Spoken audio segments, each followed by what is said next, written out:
Well, this may be a little shocking sight for some of you that weren't already aware of what has happened in the last few days for me.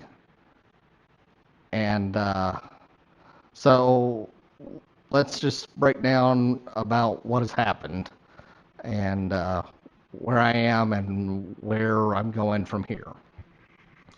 So, Sunday, May 31st or 30th, I don't know how many days are in May, however many there are. Uh, Me and a couple of guys were out on a group ride. I ended up in the front and um, unfortunately went through a corner and didn't successfully navigate said corner. Not sure why. Who knows? It is what it is. So had a bit of a tumble off the road.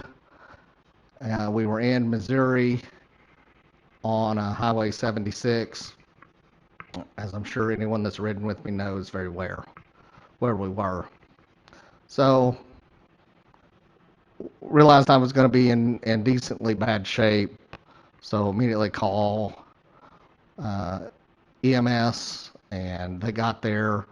Actually, I think there were two guys there that were either volunteer firefighters or EMS, or were EMS or something. I just remember two guys were talking about they were actually going to fish and just happened to come up on the scene of what had happened. So one of those guys ended up riding in the ambulance to um, the chopper site to get me care flighted out. So huge thanks to that guy. I hope that somewhere I've got his name and I can send him a very heartfelt thank you for what all he's done. So it's pretty obvious off the front that my left leg was broken badly, but we really didn't know what else had happened to that point. So when they loaded me, when the ambulance got there and they'd loaded me in the ambulance, uh, they asked me if I wanted to go to, if they wanted to drive me to Springfield or I wanted to take a flight to Washington Regional that's here in Fayetteville. And I, I didn't know, what was going on at that point. Thankfully, I made the better decision just based solely on it would be easier for my wife and daughter to see me, to get to me if I was in Fayetteville versus Springfield, Missouri. So opted for the care flight, got care flighted to Washington. Not sure. I'm pretty sure me and the wife got there almost at the same time. Immediately went in to see the orthopedic surgeon and to have the leg repaired, and immediately went into that surgery. Over the next couple of days, we came to the realization that my spine uh, took some damage. Uh, we ended up with pretty hefty toll there in that the fractures at the C7 cervical spine, T4, T5, T6, and T7 were all involved. And then I looked back through today, and it's hard to tell, but I know there's some lumbar fracturing as well. I'm just not sure where those are. But there's also was some minor damage to the S1 ligament, so that had to be part of it too. Also broke four ribs on the right side, two ribs on the left side. Um, I think that's it. So they told me that I was going to need surgery for the thoracic spine because the damage was extensive enough that there could be some damage to the spinal cord if left untreated. due from bone fragments. So got in front of the MRI, took a couple of days for the neurosurgeon to be available and all the equipment to be operational that he needed. And in true Rodney fashion, the first kind of the hilarity of the situation evolves in that he comes out and has made notes in the surgical chart that I have apparently very thick skin. Sure. There was a comment that he made to my wife about, most people have skin that is a quarter inch thick. Mine was 3/4 inches thick, which means he had a very hard time getting through it, and he actually bent a port trying to get it placed. So, and on top of that, while they were in doing the spinal surgery, they hook up a bunch of needles into all the muscles and test them while you're out to make sure that everything's still functional and operational the way it should be. And he said then he had to contend with the abnormal amount of musculature that was jumping around while he was trying to operate. So, just true Rodney fashion, I've just got to be a little extra about everything. Surgery went great, from my understanding. Everything that I've been told post said that it went off the best it could. I pretty much asked, is there a chance for full recovery? What does recovery look like with this? And as far as the thoracic goes, there will be only a minimal loss of rotation or bending of the thoracic spine, but we're talking like 99% is a chance to be recovered.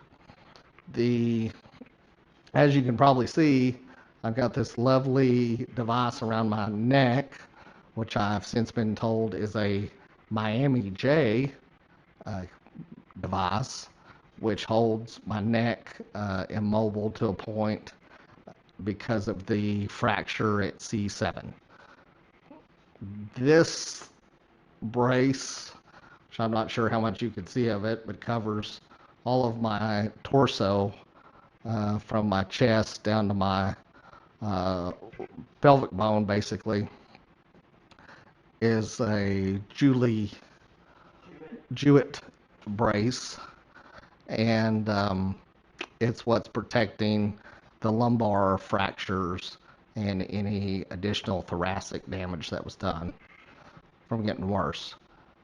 The prognosis is that I will have to wear both of these braces for 3 months and should be able to come out of them at that time and do some rehab to stabilize the body and build up strength after being locked into this for so long.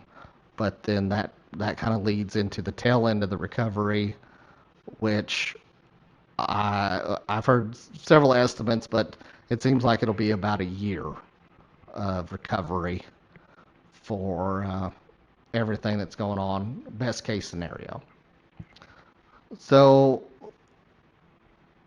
after spending, I think, 9 days in the ICU and the ICU recovery, or just general recovery, I was moved from Washington Regional up here to Mercy Rehabilitation, and that's where I've been for the last 3 days, 4 days, maybe 3 days, I think.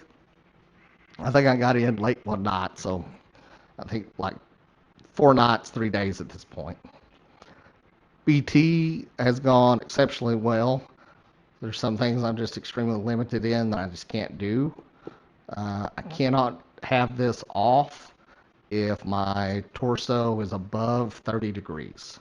So this is pretty much on all the time. All the time that I'm up sitting straight up, this has to be on. Anytime I'm sitting in the wheelchair, it's got to be on. It's constant. And then this is on at all times, no matter what. But I've still got full use of my feet, my legs. I've got full use of my hands. Um, Sorry, I've got an itch. Those become traumatic experiences when you're locked in like this. Um, so there's really not a lot to complain about. I got extremely lucky. I've been extremely fortunate. PT has gone very well. Just the first day I got here, I did 50 feet ish with a walker uh, by myself. Day two was 60 ish feet, and then today was 149 feet. So obviously, getting around as well as can be with what limitations I have, and so we are kind of fast tracked to be home relatively soon. I don't know what that looks like from here. That's kind of the big unknown. Obviously, we have a set thing for the next couple of months because I have to be in these braces, and but I don't know what it's going to look like past that. With the braces on, I can't drive. I can't pick up more than 10 pounds. And there's just some severe mobility limitations in that I need help getting up a lot of times, or getting up to get the brace on to then be able to go get up to do other things. So my wife has been, uh, there's just not words. I will never possess enough words to tell her how much I love her and how much I have needed her already and will need her in the upcoming months, and how thankful I am that she's in my life. My daughter has been great as well. Her jokes hurt a little bit, but that's, I did that. Me and my wife absolutely made that happen by being so sarcastic to her growing up. So, we had that coming. Uh, the guys that I was on the ride with, Jeremy Brown, Dwight Ashley, Rich Levitt, Daniel Stosey, cannot thank those guys enough. There was one other guy, but I wasn't able to reach out to him and ask him ahead of time if he minded being mentioned, so I'm just not going to mention him. This was 100% me. No one else, you know, I was in the front, so I wasn't even following someone else. This was all on me. This was 100% what I did. So I absolutely love those guys. They took care of me in the worst moment of my life and did everything they could to help keep my wife informed of the situation while it was happening, and make sure me and all the stuff that I needed to go with me got to where it needed to go. They have been uh, great friends, and I really couldn't imagine being out there with you know, with a different group for when something like this would have happened. It was absolutely the best case scenario with the best guys.